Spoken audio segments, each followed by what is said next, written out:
Well guys, it's already week number 3 with the little Gladiator here. We just got a package from MOFO RC.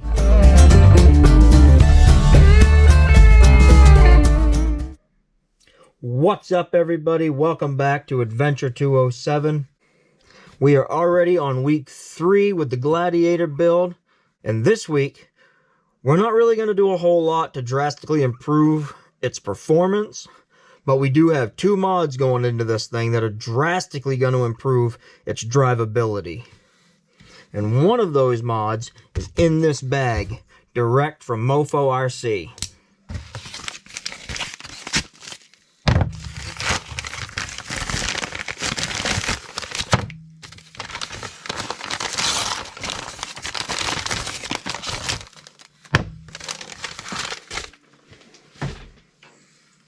So here we've got a pair of 050s. We've got the 050 TorqueBeast with the brass pinion that's going in the Gladiator. And we've got their buzzsaw with the steel pinion that'll be going in the Fugly Truggy. We're going to dig under the hood of this thing, swap out that little Dynamite 88 turn 030 that, quite frankly, is not happy with the tire and wheel choice on this thing. And we're going to swap in this 050 TorqueBeast, see just how much it wakes up this Gladiator. And to improve our steering ability, we're going to throw in an EcoPower 827. Now this is the same servo that I'm running on almost all of my other rigs. Gonna end up swapping it out of the Fugly Truggy at some point. It just doesn't quite have enough power for how massive those 64mm Swamp Kings are. But for what this truck is, what this truck will do, for $15, these are a great, cheap option. And so far, I haven't had any issues with any of the ones that I've been running. Alright, so first things first, we're going to dive into the servo upgrade. Now, one thing that I've noticed with these EcoPower 827s, lately they've been coming with a short lead off the servo, so if your ESC is staying in the stock location, you don't have a whole bunch of wire that you got to deal with. And then they send an extension wire if you've got to run it towards the back of the rig. Now, I love that they're doing this. And now on this particular truck, since we've got the extension wire now, we are going to play around with our weight a little bit. So we should see an increase in our front weight bias this week. Not only from having a slightly heavier servo, but to mount this servo, we also need a different servo mount. Now, I've always used these Samix mounts. These fit the EcoPower 827s as well as the Emax servos. Both of them are great low-budget options. This particular one is in aluminum.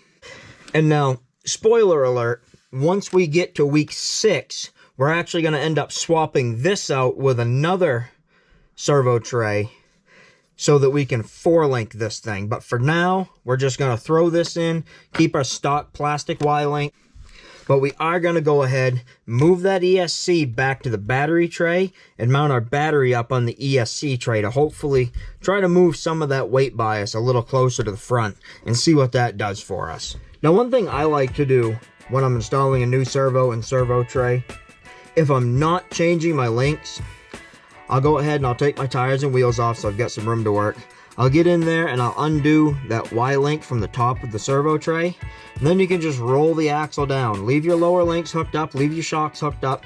Just make sure when you go to roll the axle back and bolt it all back together, you get that drive shaft in phase. Now, if you don't know how to phase a drive shaft, there's plenty of videos out here on YouTube that you can watch, so I'm not going to go into that in detail right yet. Pop your servo horn off, pop your drag link off your servo horn, and we're going to go ahead and just leave our stock steering links on here for right now. Now next week, we're actually going to throw some more steering mods at this thing to see if we can tighten up that steering, throw a little bit more weight on the front, and most of all, shorten up that turning radius. And we've got 3 separate products that are going to be going into the nose of this thing to try to accomplish all of that. Now, once you've got your 2 bolts out of the top of your diff cover that hold the servo basket on, you can go ahead and just pull that out, toss it to the side. Then you're going to go ahead and grab your new servo tray. Gonna bolt that right back on with the same hardware you just took out of the other one. And now these servo trays will come with the hardware you need to bolt your servo on. I just can't for the life of me remember what I did with it, because this one's actually been sitting in my parts bin for a while. This is the one that I took out of my C10 when I put the 4-link conversion in the front of that. So give me a minute, I'll find that hardware and we'll get right back to it. Alright, we're back in business. So these Samick servo trays take an M2 screw. Always a good idea to save any extra hardware that you've got from anything that you buy. I actually got an organizer, closable tray thing from Harbor Freight that I keep all of my spare hardware in.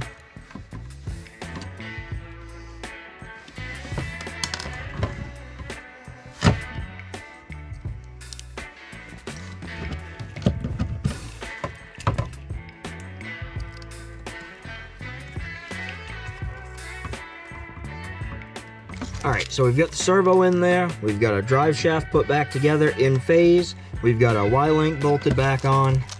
Now we'll go ahead and throw our servo horn on. Now these servos do come with a nice little variety bag of different servo horn options. Now one thing I will say about the stock plastic servo horns that comes with these, they're pretty weak. I don't seem to have much of a hard time breaking them. I usually just throw one on whenever I get a new servo, run it for a little bit anyways. But I have yet to find an aluminum servo horn that works on these EcoPowers. So if anybody out there knows of any, please let me know. But for now, I've actually worked up a 3D design for a bulky servo horn that I just print out of resin and I use on these. They're not perfect, they're still fairly brittle and fairly easy to break when you're really going hard on them, but I tend to get a good couple months out of them, and I mean they're dirt cheap to just print off 10 of them and keep some extras with you. Now these holes seem to be a little smaller than they usually are. I may have to drill them out to get that screw to start threading itself. Oh, there we go. Just had to put a little more pressure on it. Now I find with the stock servo horns on these, I usually go in the second hole up from the bottom. Just seems to work well for me. And of course I put it on backwards. Alright, now we're not going to put the servo horn on the servo just yet. We want to get that plugged in and powered up and centered first. So we're going to move on to our next step. And first things first, we're going to go ahead and pop that ESC right out of our way, because we already know we want to move it. So we're just going to kind of pop that back here on the battery tray out of the way. We're going to go ahead and unplug the motor.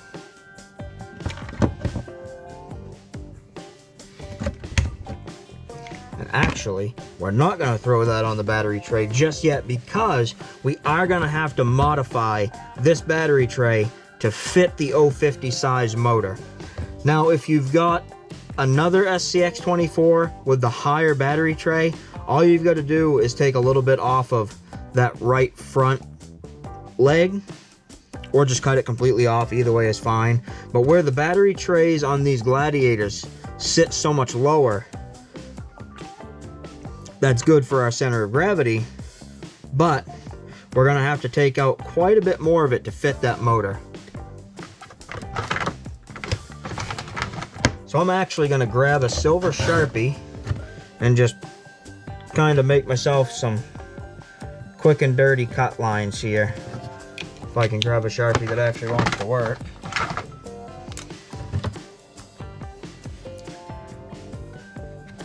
Now I'll probably end up taking off more than I need to, but that's okay. We want plenty of room. So now we're going to go ahead. We're going to unhook our drive shafts from our transmission.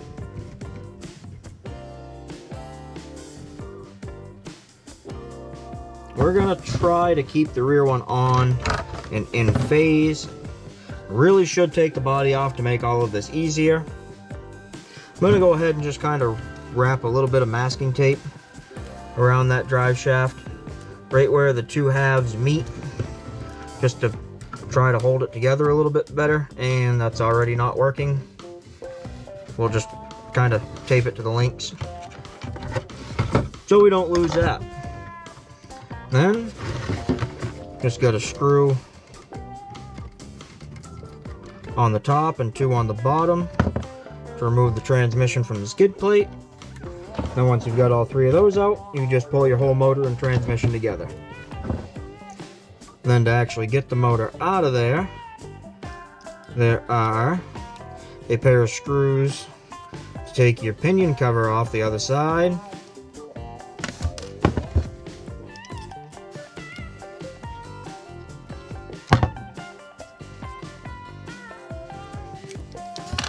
That'll expose your pinion and your spur gear.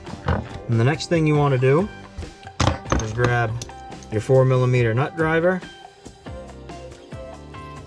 Just go ahead and take off the retainer nut for the spur gear. Pop that spur gear off of there. Then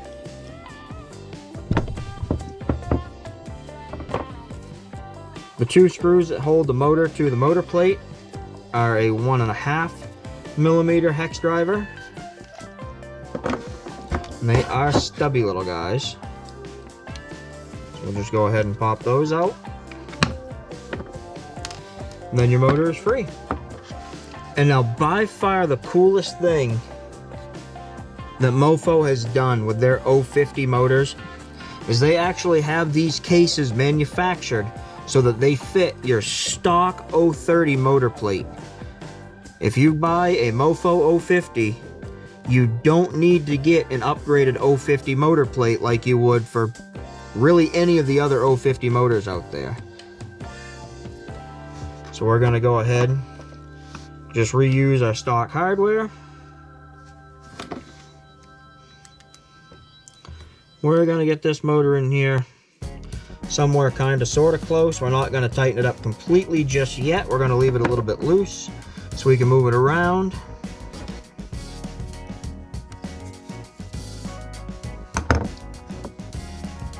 Then we are going to stick our spur gear back on the output shaft because we want to set our gear lash between the pinion and the spur. You don't want that too tight or else you're just going to take the teeth off the spur. You're going to put unnecessary strain on the motor, and just in general, it's not a good idea. So you just want to make sure that everything spins freely, that you've got a little bit of play in there, some room to move. And now where we're keeping the stock plastic spur in here, I'm not going to worry too much about lubricating these gears. Now if I was swapping this out for steel gear, I would definitely lubricate those. But we're going to go ahead and leave all of the rest of the gearing in this transmission stock. For the way we're building this truck, there's really no reason to upgrade it. So now I tend to find that all the way to the bottom of the slots is where these things sit happily. So now that we've got it where we want it, we're going to go ahead and tighten up that top screw. Pop our spur back off so we can tighten up the bottom screw. Make sure your motor doesn't move when you do that. Stick the spur gear back on. Get your tools to stop rolling around your bench on you. Make sure you keep a hold of your tiny little nuts. Just gonna tighten up that retaining nut for the spur gear. I find the easiest way to do this is just hold that bottom gear with your thumb. Doesn't need to be super tight. It's a nylock nut. It's not gonna come off of there. Make sure everything spins freely and we're good to go. Now I'm going to go ahead and plug this right into the ESC here on the bench.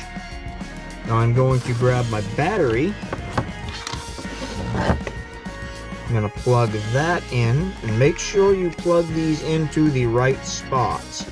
You do not want to plug your battery into the motor plug or you'll fry your ESC. I don't know how well you can see that, how well the camera wants to focus, but on your ESC, the motor plug will have a little M positive and an M negative, and then it's just a positive and negative circled for where your battery goes. Make sure you get that right. You grab the transmitter, turn the transmitter on, turn the receiver on. Now we've got movement. Now, everybody has their own way of breaking in motors. I'm no expert. Personally, I don't really see any reason to do the water submersion break-in. Maybe there is a good reason and I just don't know it. As I said, I'm not an expert. I don't really know what I'm doing here. Still fairly new to the RC stuff, but I do like to run it just like this, a little bit at full throttle in each direction, just to make sure those brushes are seated and everything in the motor is functioning the way it's supposed to. And also to make sure you've got the gear mesh between the spur and the pinion right. You can use your finger to put just a little bit of pressure on that gear, to put just a little bit of strain on that motor. You don't want to go too fast, or because you will get a bit of a friction burn. But by doing that, you're going to be able to see if putting a load on the motor causes those gears to bind at all. If they do, you're going to want to adjust the way you've got your motor mounted. But I am perfectly happy with how this stuff looks. So I'm going to go ahead and shut that all back off. Unplug the battery. We're going to unplug our motor just for the sake of getting it installed. We're going to pop our gear cover back on the back side of it.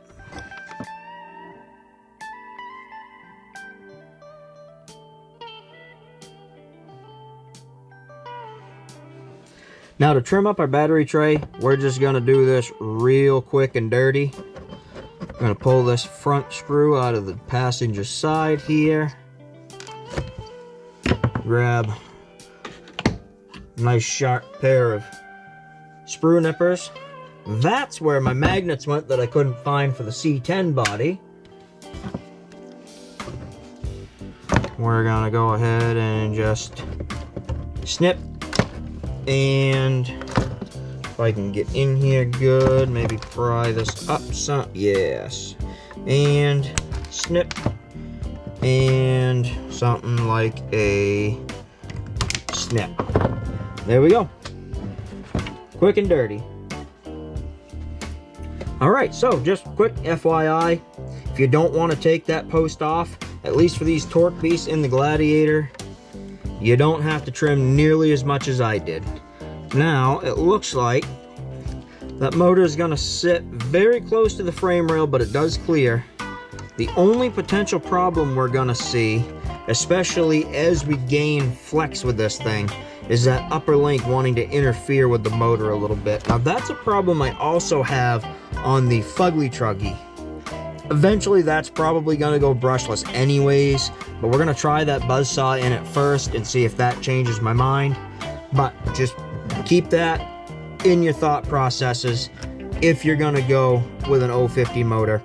Now, one thing you could do is you could actually undo your links, flip your skid plate around so your motor is forward facing.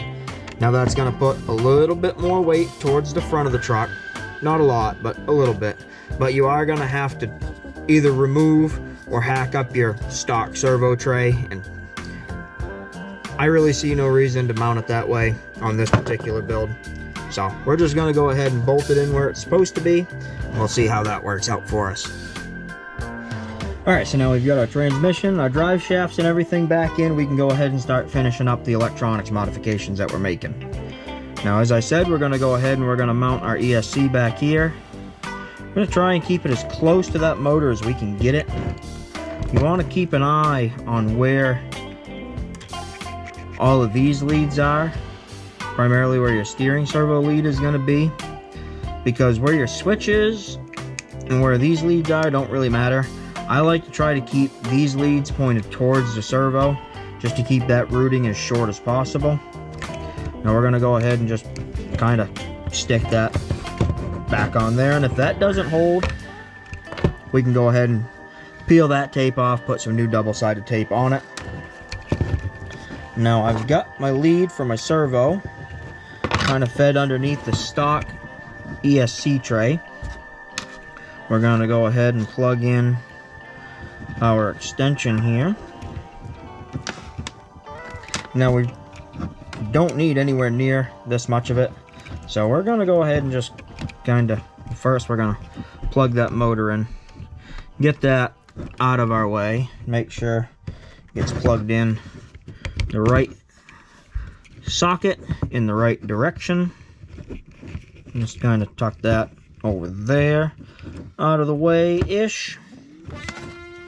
We're gonna kind of coil this servo wire up a little bit. We'll clean all this up in a second. Now the best tip that I can give you to remember which way your servo plugs in, you'll notice on your stock servo and on these aftermarket servos, at least these EcoPowers, your wire colors are the same. You've got a yellow, red, and a brown. Now, if the blue sticker, or in the case of the V1 electronics, the black sticker is the top, brown goes down. Plug that into the channel that it goes into. And then, we're going to try to coil these wires up out of the way as neatly as possible. I generally like to try to keep my electronics tight and clean. Just looks a lot better, makes servicing everything a lot easier. So we're just going to kind of bind these up a little bit with a little mini zip tie. Those bunched up nice and tight. Trim that off. And then we want to make sure that we've got enough slack out front for our servo to move, especially once we start throwing links at this thing and longer shocks and we get a little more flex out of it. And these plugs are just fine under here, so I'm probably gonna go ahead and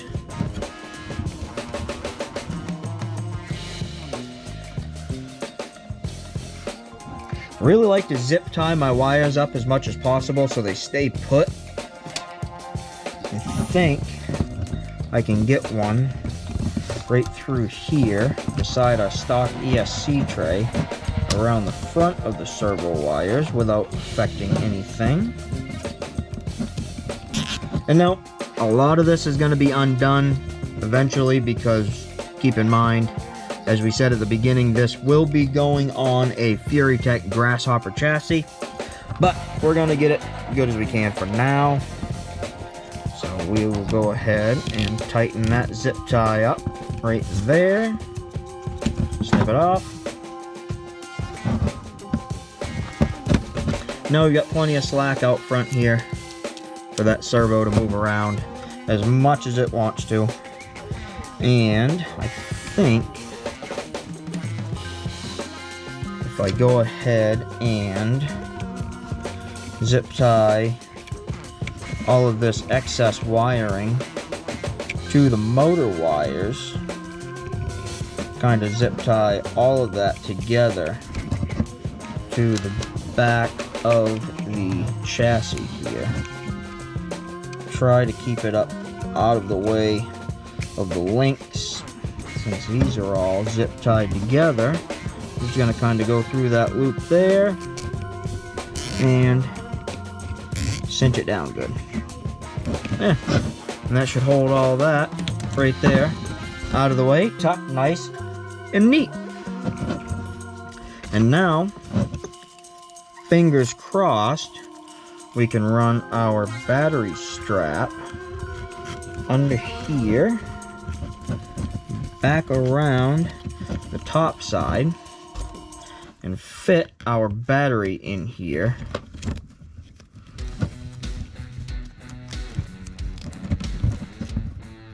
just like that. But of course, we're gonna need a battery wire extension to get it back there as this sits. And turning this ESC so that this socket is forward still isn't going to give us enough, but maybe if we do the intelligent thing and flip this battery over so that our balance lead is to the front rather than the rear, we still don't quite have enough. But if we go ahead and flip this ESC around, kind of put the amount of wire we got here to the test, might be able to slip some of that through that zip tie. Maybe. No, guess not. Oh well. Now we've just barely got enough to kind of plug the battery in without a battery wire extension. Bring that back, tighten that up a little bit more right there. Not the best. When we put all this in the Grasshopper chassis, this ESC may end up getting decased so it fits underneath the rear of the chassis better. I'll show you all that when we get to it. That's how I fit the stock receiver in my wide body Blazer, which is on a Grasshopper chassis. We'll get to all that when we get there, but at that point we'll most likely have to do an extension wire. We'll save that for another video. This is good enough for now. All right, so now we've got everything all hooked up. We've got power to the ESC. We've got a transmitter on. Now our servo is working. That means it's also centered now. So now we can center our steering. And then from there, we can go ahead and stick our servo horn back on. Make sure that's all hunky-dory. And I already see what I did wrong. Can you see it? Servo's in upside down. You know, I've installed enough of these that you would think I would know better. So we've got that little problem solved. Now we can go ahead and actually install our servo horn and wind that little bolt in there. And now our steering functions properly. All right, so for the sake of just trying to keep this video as short and condensed as possible, I've already got our weights and RTI score off camera, but we're at 403.9 grams now. Still 50-50 left, right, and we've bumped our front bias from 50% up to 53%. So we're gaining a little bit every week. As expected, our RTI score stayed the same at 2 inches this week. We didn't do anything to change the amount of flex that we've got, so there's no surprise there. Next week, as I said, stage 4, we'll be doing more steering upgrades to improve our turning radius. Shouldn't see any improvement in RTI score there. We will be adding some more weight to the nose, so hoping we're going to get closer to a 55-56% front weight bias. Now when we get to week 5, that's where we're going to start seeing increases in our RTI score, because week 5 we're going to be changing out our shocks. I've already got them. You'll see what they are when the time comes, but for now, let's get this thing out on the crawler course and see what our scores are now. I don't expect this motor and servo to make a whole lot of difference on overall capability. However, I do expect them to make a drastic improvement in drivability, which may or may not be immediately evident on camera. So I'll try to describe it for you as best as I can as we complete each line. So here we go.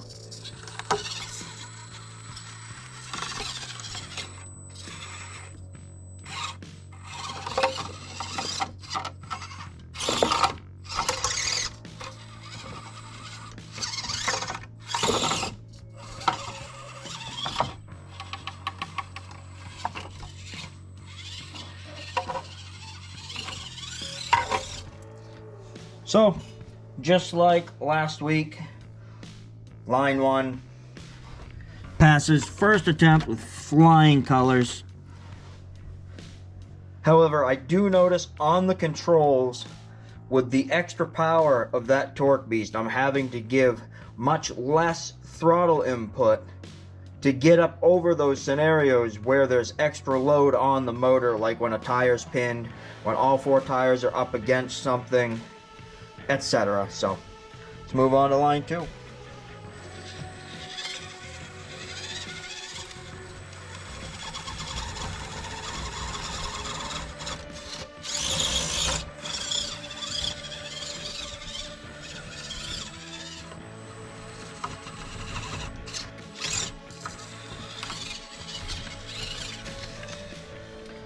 So we'll move on to line 3.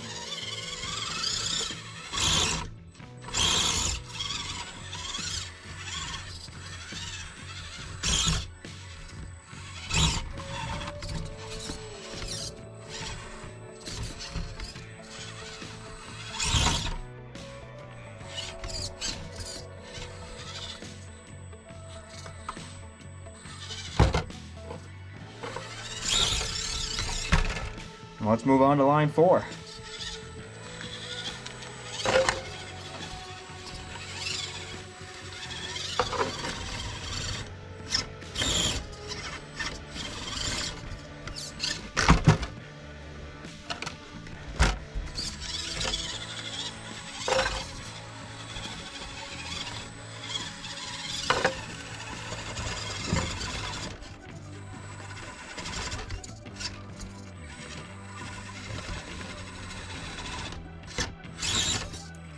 Oh, and there we go.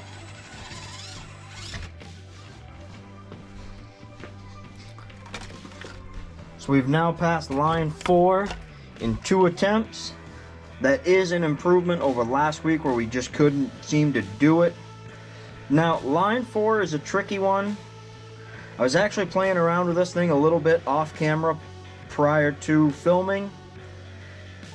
Both this Gladiator as well as my Fugly Truggy can manage this climb only if the left side tires are as close to that edge as possible. And they are the only 2 rigs that I have that can do it because of wheelbase. The wheelbase is just long enough that with a little bit of a bump, you can get that left front up here where it can hook traction and pull you over the top. But any further inward and your rear tires start to get down into a hole where they just can't crawl out of, and there's nothing for your front tires to get good grip on. So that being said, I'm going to go ahead and kind of amend last week's line 4 score and say that it could have done it, even though we couldn't do it in 5 attempts. Because with these tires and wheels on it now, it comes down to line choice. Okay, so let's go ahead, give line 5 a shot here. Try to do it quickly since the battery in the truck is just about dead, according to what the transmitter is telling me. There's a shot or a little to the left there.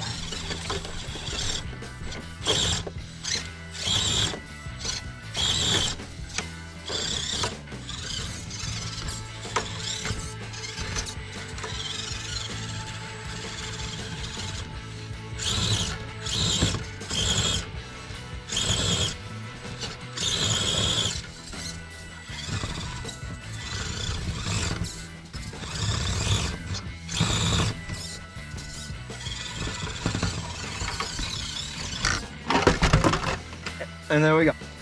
I don't have the cones set up here anymore, but it was clear of where the cones originally were. So once again, line 5 passes in 1 shot, just like last week.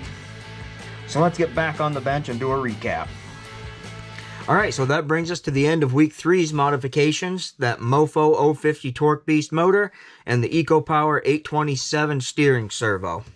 Now this week we've gained about 15 grams of weight, and we've shifted some weight forward, getting our front bias now up to 53% versus 50% last week. And now that's an improvement all the way from a 45% front bias when this thing was bone stock. So already we've made some great improvements weight-wise as far as our biases go.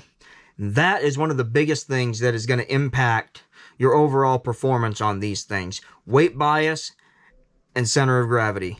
We removed a lot of that weight from up top to lower the center of gravity. We've shifted more weight forward to help keep the nose planted on those steeper climbs. And already we've seen a drastic improvement. Those LGRP 57mm Swamp Kings and Treal brass beadlocks we added last week really made this thing come alive.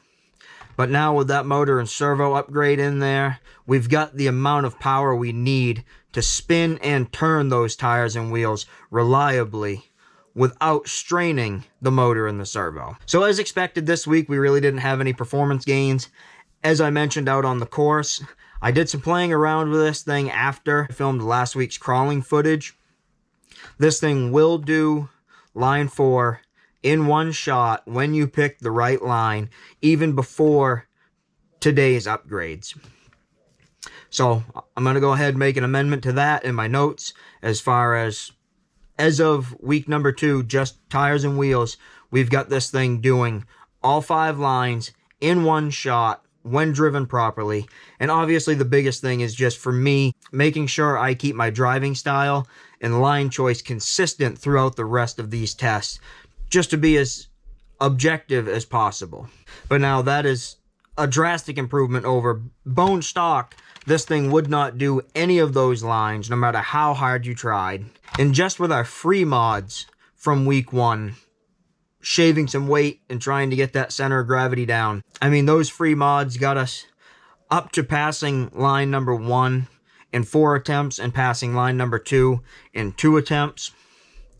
Still couldn't do 3, 4, or 5, no matter how hard we tried. So we've made some drastic improvements with this thing already. Now we've still got 4 weeks to go on the upgrade path on this particular truck. We're going to be doing 3 separate upgrades all at the same time next week to increase that steering angle, including from LGRP, fresh in the mail today, their Extreme CVDs. So make sure you tune in next week to see that. Thanks for watching.